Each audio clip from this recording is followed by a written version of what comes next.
Most people know what the Hubble Space Telescope is, but a remarkable amount of people do not know whose name it is honoring.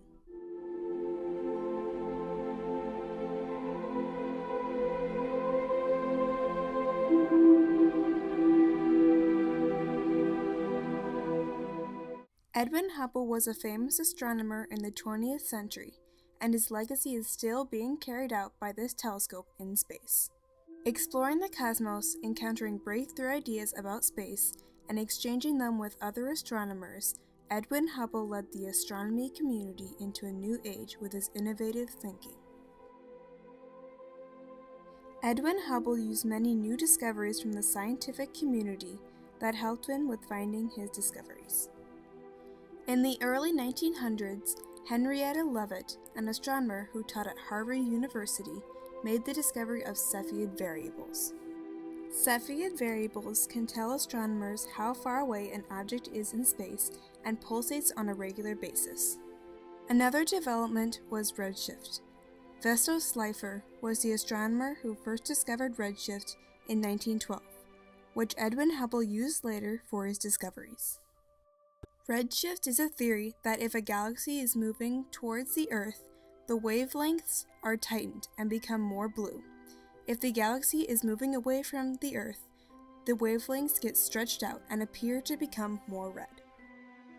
Also in 1917, the Mount Wilson Observatory in California had a 100-inch telescope built, the largest telescope in the world until 1949. These discoveries were important to Hubble because he used these developments to advance the astronomy community. Edwin Hubble knew from an early age that he wanted to become an astronomer, even though he was discouraged to go into this field by his father.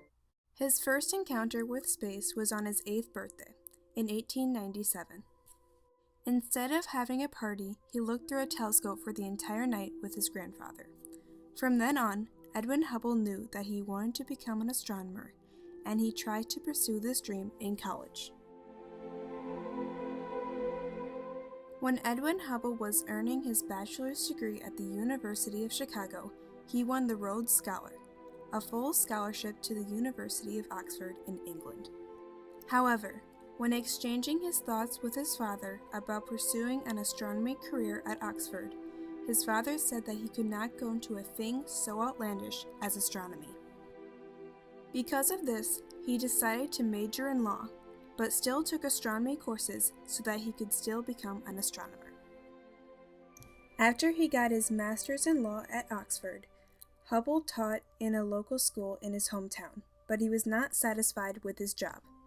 By then, his father had died, and he now had the freedom to study the stars. Hubble wrote to Forrest Ray Moulton, a professor that Hubble befriended at the University of Chicago, and said that he wanted to pursue a doctorate degree in the astronomy field. Upon receiving this letter, Moulton wrote to the director of the University of Chicago's Yerkes Observatory in Lake Geneva, Wisconsin, and said, "Personally, he is the man of the finest type. Physically, he is a splendid specimen. In his work here, altogether, and especially in science, he showed exceptional ability." This was the first step for Hubble in pursuing his lifelong dream of becoming an astronomer. Edwin Frost, the director of the Yerkes Observatory, then offered Edwin Hubble a position at the Yerkes Observatory in 1914. He worked and got his PhD in astronomy there, and discovered a faint nebulae that he further studied at the Mount Wilson Observatory. After World War I, Edwin Hubble was offered a job at the new Mount Wilson Observatory in Pasadena, California. All of the work that Hubble started at the Yerkes Observatory, he then transferred over to the Mount Wilson Observatory to study the information further.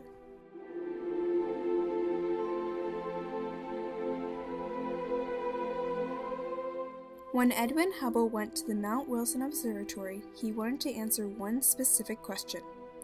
Is the Milky Way galaxy the only galaxy?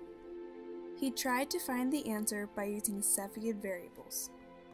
With the knowledge discovered by Henrietta Leavitt, he discovered M31 and M33, two Cepheid variables now classified as in the Andromeda Galaxy and the Triangulum Galaxy, and thought that this proved that there was more than one galaxy in the universe.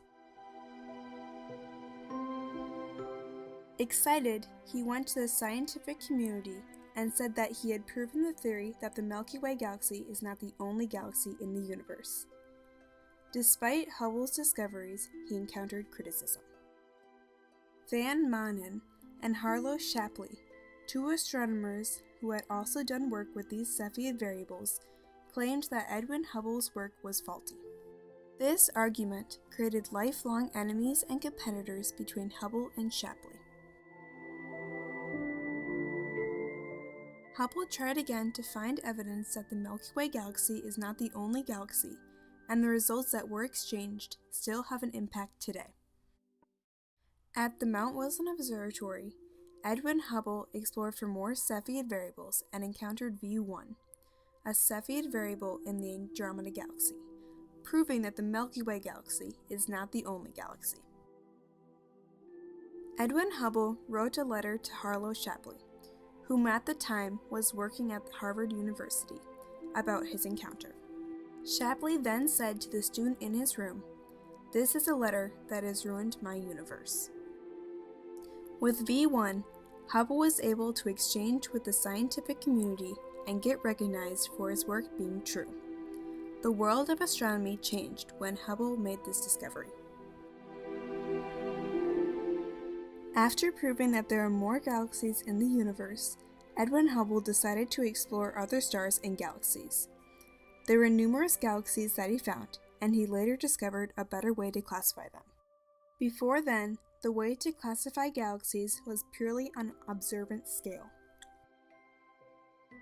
Even before Hubble encountered the way to classify galaxies, he said in his PhD paper that he did not think it was a good system. He then encountered a modern system for classifying galaxies, which is focused more on how the galaxy was formed, and not just what one can see of the galaxy.